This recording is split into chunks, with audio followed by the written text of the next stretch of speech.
I'm Nathan Spaling. I'm a lawyer and registered social service worker, and I founded the Capacity Clinic, and I'm one of the co-founding members of the Canadian Centre for Decision-Making Capacity.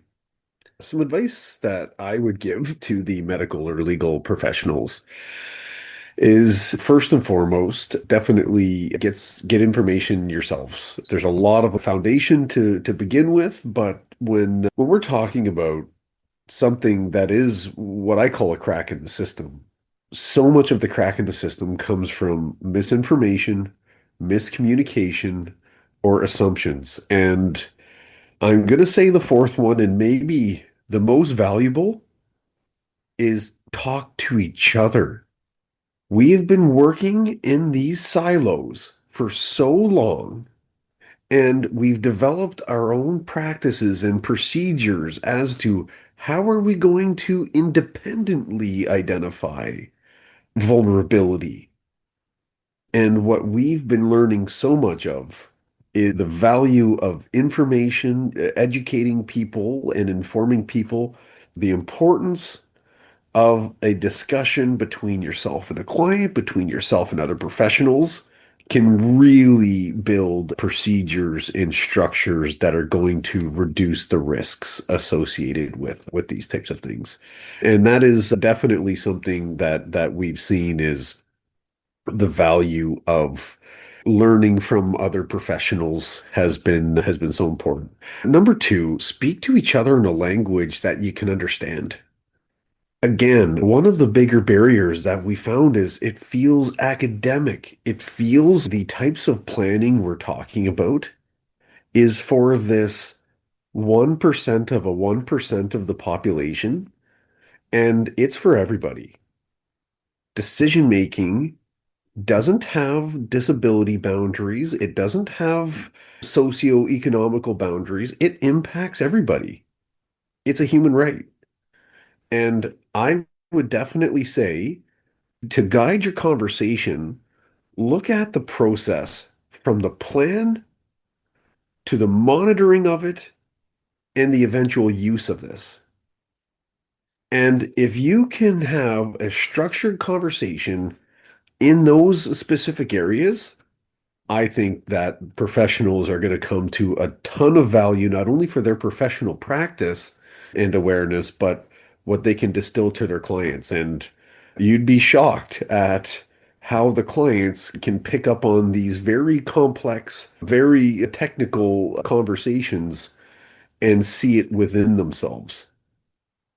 One of the things that I would encourage the medical and the legal professionals, financial professionals as well, real estate professionals, you name it, if you provide a service, this impacts you.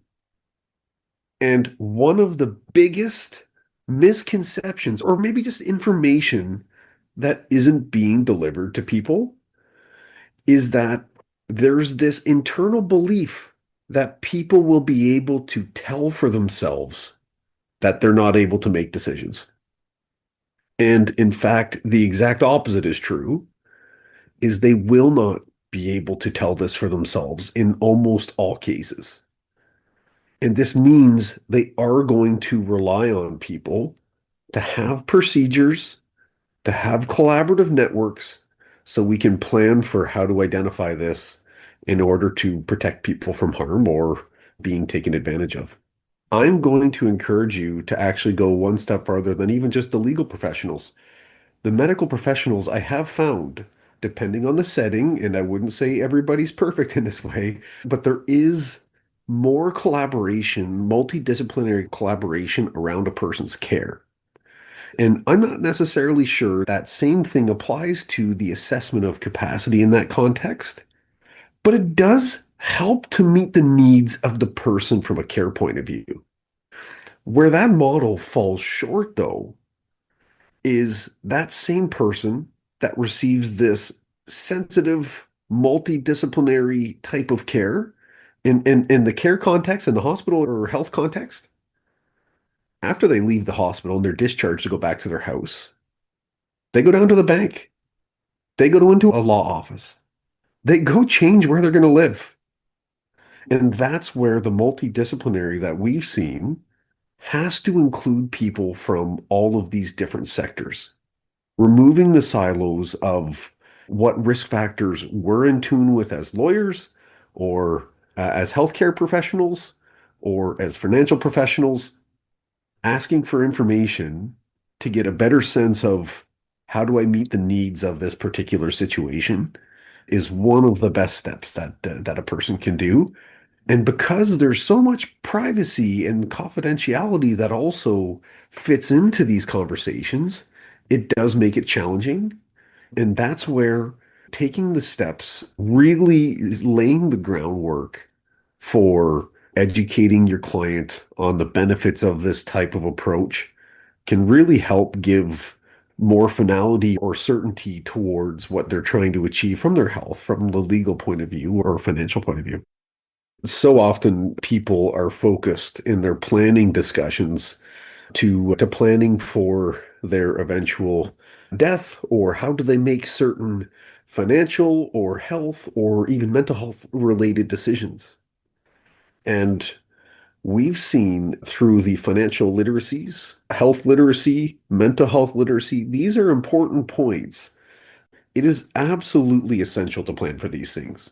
It is absolutely essential to educate people or at least understand how much they're aware of when it comes to making these decisions. But this is where the Canadian Centre for Decision Making Capacity has really seen the need for incapacity literacy. And incapacity literacy is really the bridge to the existing gaps of the health, mental health, and financial literacies to appropriately promote a personal autonomy and protect those who are vulnerable to risk of harm with supported or substitute decision making. And this works by helping to inform them about how does incapacity planning work? How can we establish a framework for your trusted network to monitor for incapacity risks? And then developing the skills for your trusted network to respond to incapacity risk factors across the spectrum of health, financial, and legal decisions. People plan for death, and so often they aren't considering how they need to plan for their incapacity or the personal directive or the representation agreement. There are lots of different names across Canada, depending on which province you're in. But because this is the document that's used when you're at your most vulnerable, it has to give somebody the authority to be able to make all of these different types of decisions on your behalf. And if you think this is the person I'm entrusting to be able to act in the best interest of my well-being, you can't possibly be talking about a more important document while a person's alive. The wild part, from my perspective, is imagine I was talking to you about being able to download a driver's license from the internet. And imagine you could have that license signed by two people. Imagine that license did not have to be registered with any provincial government or territorial government. And imagine that driver's license didn't even have to have a picture on it. You would look at me and you would say, "You've completely lost the plot, Nathan. What are you talking about?" Of course, we need to have safeguards protecting who can drive and who can't beyond what you're just describing. But the state of how powers of attorney and enduring power of attorney for property are currently being regulated is that same person with those same safeguards. No picture, no registration, signed by two people that not all the time can be even confirmed. They can sell that car. They can sell the house that the car is parked at, and they can potentially access the funds from the sale of the house and the car. Now, this is not just about money. This is about where you live, what type of care you're going to be having, and really impacting almost every facet of the life. So, how these documents are not going to be more closely regulated is something that has to change. And that's where we've taken up this national initiative to work with the drafting providers of these documents and the storage providers of these documents to create a fraud reduction program so that businesses, when they have these documents coming into them, substitute decision makers, when they're appointed under them and their authority is revoked, there is notice. There is a connection so that this all important authority is more closely monitored. And that's really something that we're missing because how does almost any business who receives that document knowing if this is who you want to make the decision or not? The need for a cohesive system for these documents to prevent fraud can't be spread across 5 different database holders. We see this in the medical system all the time, is you can't access somebody's data because it's in a different system. And when it comes to a person's power of attorney, we have to have a cohesive system that works across Canada. And different than a will registry is concerned about finding the original document after death. But that document is ultimately validated by the court. The power of attorney, on the other hand, this is a fraud prevention system. This is why we can't have systems that don't talk to each other for the drafters and the holders. So if you want more information on the POA registry, go to www.poaregistry.ca for the professionals to be able to access and register the documents. If you think of the different sources that a person can get these documents from, the professionals, a different professional, an electronic solution online, or a hard copy template. And anytime somebody signs one of those three, even if you've had it done with a professional, it can revoke or undo all the planning that you had in place. And this becomes a tool for POA fraud or POA misuse. So the registry not only has the last in time serving as a source of truth, but it has a revocation notice system built into it. And the revocation notice system takes it away and out of the hands of the professionals, where the system is going to give notice to the previous POA.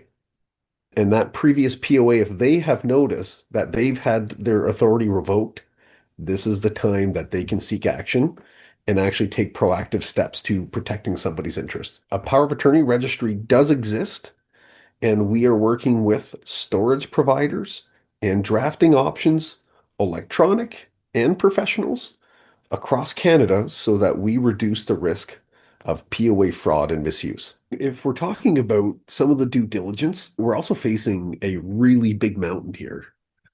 And why I say that is, of course, what I'm talking about being so disconnected is really shocking to most people. But we're not just in the middle of the greatest wealth transfer of all time. This isn't just the time where people are making the most complex medical decisions in history because of the advances in technology. We're doing both of those on the back of the greatest client transfer of all time. Your professional that's helping you with this historically throughout your life is probably going to retire. Your care provider, who you think is going to be doing the assessment, is going to retire.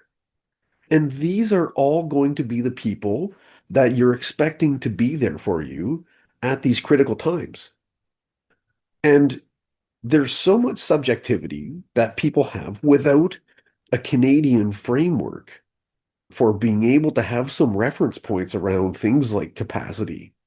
How do you balance confidentiality in terms of the investigation type of work that has to go with this?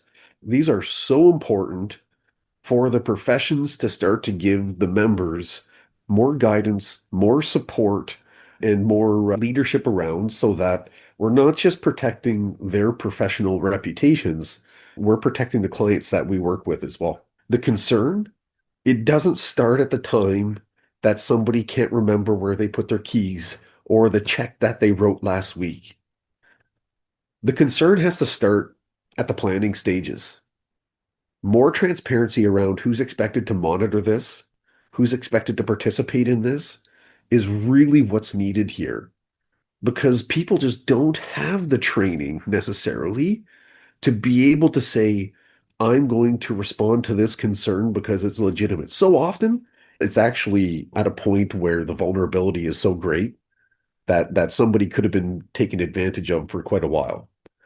But if you are in that spot, certainly I would say the police are one option. There are the public guardian offices are another option, but definitely the legal professionals across Canada.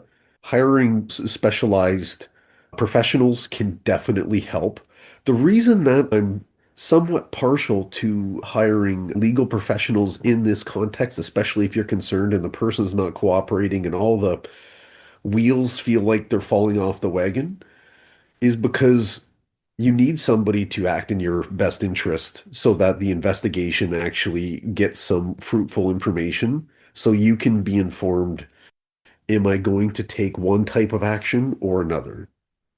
Not every single case is going to be a situation where somebody is preying on a vulnerable person, but at the same time, there's so much lack of information and training that it's difficult to really know that yourselves. And I would say this is one of the cracks in the system that we've seen so much of. And that is everybody has their own opinion what that looks like. Some people think it's the first time you forgot a grandkid's name or a friend's name or whatever, a professional's name. Another person's going to say, no, you have to sign over a check that's $500,000 and this is going to be the case. Another person is, they're going to say it's when they change their power of attorney. This is something that they expressed to me that they weren't going to do. It's a departure from these long held intentions. Certainly, those are some great options. There's a lot of great advocacy groups out there as well. A lot of amazing community-based organizations that provide support for people in these situations. And I definitely would say those are some great places to start to gather information so you can put yourself into a spot where you'll make a decision. One of the current difficulties with speaking to the previously appointed people is now you have another complicated layer to consider on top of it, and it's breaches of privacy. And these are so complicated that businesses of all sorts and nature are concerned about breaching privacy. And this goes back to the way that the plans are built for incapacity is it allows you the opportunity when you are incapable for somebody to take you to a different professional or a different source and sign these documents. So definitely having these silos in place definitely helps people that have ill intentions. And, speaking to the previous substitute decision maker can be a vital piece of information.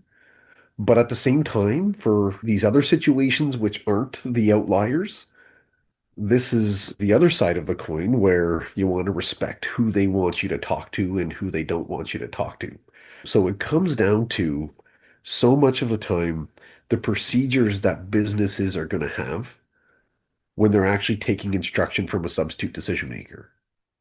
And that's what has to be improved is we have to find a way to reduce the subjectivity and some of the due diligence and proactively build that trust with clients and with the people that we're working with so that when that time comes, and it doesn't for everybody, but when that time does come, everybody has a path that they know they can trust and follow to make sure that they're protecting the vulnerability or risk for the person. Confidentiality is really a double-edged sword.